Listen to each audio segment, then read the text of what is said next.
एक औरत बोली मौलाना साहब फातिहा पढ़ दीजिए। हम गए, देखा एक डाला रखा हुआ है, डाला बंद है। हमने कहा बंद डाले में मामला हो सकता है। कहा मौलवी साहब कहना क्या है? हमने कहा कि अब तक तो आप इमाम साहब से पढ़वा लेते होंगे, गलती से ये मौलवी पहुंच गया, करना यह है कि डाला खोलना पड़ा। कहा अच्छा, डाला नहीं खोलेंगे तो फातिहा नहीं हो। जैसे शिरनी के लिए दस्तरखान हटाते हैं तब फातिहा पढ़ते हैं हम लोग, इसी तरह मौलवी का रिवाज है कि डाला खोलो तब फातिहा पढ़ेंगे।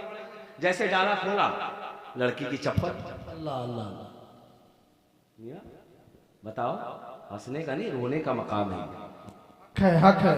हमारी कौम की तबाही किसी और चीज से नहीं है। शादियों में इतनी खुराफात, चप्पल पे मौलवी से फातिहा पढ़ा लो, कपड़े पर पढ़वा लो, क्या क्या चीज पर पढ़वा लो। तुम्हें शर्म नहीं आती दोस्त? जरा चेक कर, फातिहा चप्पल पे होगी, फातिहा कपड़े पे होगी? ला हौल वला कुव्वत, ऐसा नहीं करना चाहिए। अब तो हद यहाँ तक है, मेहंदी रख दी, मेहंदी पर फातिहा पढ़ो। हमने कहा क्या तबाही मचा रहे हो यार, मेहंदी लगेगी कहाँ पर? कहा लड़की के हाथों में और पैरों में। हमने कहा अच्छा, उसके बाद धोकर नालियों में बहाए जाएंगे। मेहंदी पर भी लोग फातिहा दिलवा रहे हैं लड़की को लगाने के लिए। ये सब जिहालत है, जिहालत निकाह को तबाह करने का जरिया है। अगर निकाह बचाना चाहते हो, इन हराम कामों से बचो। मेहंदी पर फातिहा हराम है, हराम है, हराम है। जाले पर फातिहा हराम है, हराम है, हराम है। अगर फातिहा दिलाना है तो 50 लोगों को दावत दिए हो ना, डर है कि 100 लोग आएंगे, तो डेग पर फातिहा दिलाओ ना, खाने पर दिलाओ ना कि 50 का खाना बना है, फातिहा की बरकत ये होगी, आएगा 200, खाना खा भी लेगा और खाना बच।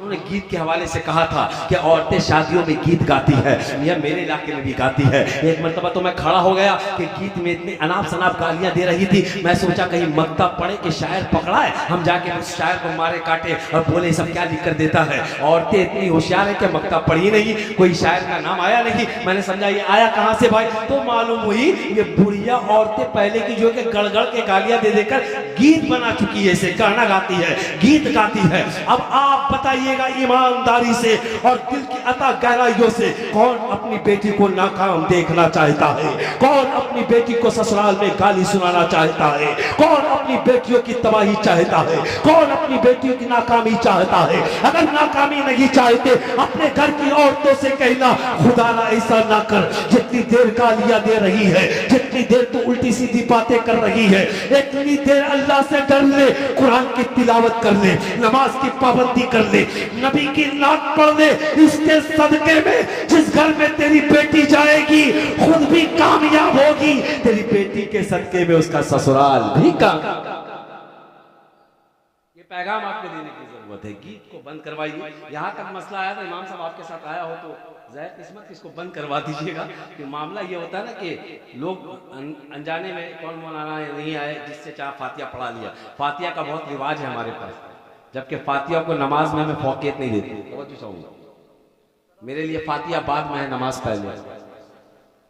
हमारे पास चादर के लिए पूरा टाइम, पूरी बस्ती आएगा, चादर चढ़ाएंगे। जिस पर चादर चढ़ा उसने कभी नमाज छोड़ी नहीं। तेरे पास नमाज ही नहीं है, चादर चढ़ा के क्या करेंगे? क्या फायदा चढ़ा? कोई फायदा नहीं। चादर बाद में है, नमाज पहले। फातिहा बाद में है, नमाज पहले। जलसा बाद में है, नमाज पहले। बात समझिएगा, मैं बहुत बारीकी बात कर रहा हूं। जिस वजह से हम लोग बदनाम हैं, हम लोग चादर लेकर डीजे बजाकर औरतों की जमात को लेकर मजाक तक हाजिरी देते हैं, पर ना तेरी औरतें पर्दे में नमाज पढ़ रही, ना मर्द पढ़ रहा है। मतलब क्या है? सिर्फ फातिहा खानी, चादर पोशी, कादर खानी, यही सब रह गया हमारे पास। तो बंद करो ये सब। फातिहा बाद में करना, नमाज पहले पढ़ना। चादर बाद में, नमाज पहले। मिलाद बाद में, नमाज पहले। अगर नमाज हो और फातिहा हो, नमाज हो, चादर हो, नमाज हो, दुरूद हो, नमाज हो, नबी व सलाम हो, अल्लाह की कसम दुनिया भी मिल गई, मरने के बाद जन्नत भी। हाँ, बस वो जो बात मैं टटोल रहा था वो सुन लीजिएगा कि फातिहा पढ़ाने के लिए एक औरत बोली मौलाना साहब फातिहा पढ़ दीजिए। हम गए, देखा एक डाला रखा हुआ है, डाला बंद है। हमने कहा बंद डाले में मामला हो सकता है। कहा मौलवी साहब कहना क्या है? हमने कहा कि अब तक तो आप इमाम साहब से पढ़वा लेते होंगे, गलती से ये मौलवी पहुंच गया, करना यह है कि डाला खोलना पड़ा। कहा अच्छा, डाला नहीं खोलेंगे तो फातिहा नहीं हो। जैसे शिरनी के लिए दस्तरखान हटाते हैं तब फातिहा पढ़ते हैं हम लोग, इसी तरह मौलवी का रिवाज है कि डाला खोलो तब फातिहा पढ़ेंगे। जैसे डाला खोला, लड़की की चप्पल। अल्लाह अल्लाह, बताओ, हंसने का नहीं रोने का मकाम है। हक है। हमारी कौम की तबाही किसी और चीज से नहीं है। शादियों में इतनी खुराफात, चप्पल पे मौलवी से फातिहा पढ़ा लो, कपड़े पर पढ़वा लो, क्या क्या चीज पर पढ़वा लो। तुम्हें शर्म नहीं आती दोस्त? जरा चेक कर, फातिहा चप्पल पे होगी, फातिहा कपड़े पे होगी? ला हौल वला कुव्वत, ऐसा नहीं करना चाहिए। अब तो हद यहाँ तक है, मेहंदी रख दी, मेहंदी पर फातिहा पढ़ो। हमने कहा क्या तबाही मचा रहे हो यार, मेहंदी लगेगी कहाँ पर? कहा लड़की के हाथों में और पैरों में। हमने कहा अच्छा, उसके बाद धोकर नालियों में बहाए जाएंगे। मेहंदी पर भी लोग फातिहा दिलवा रहे हैं लड़की को लगाने के लिए। ये सब जिहालत है, जिहालत निकाह को तबाह करने का जरिया है। अगर निकाह बचाना चाहते हो इन हराम कामों से बचो।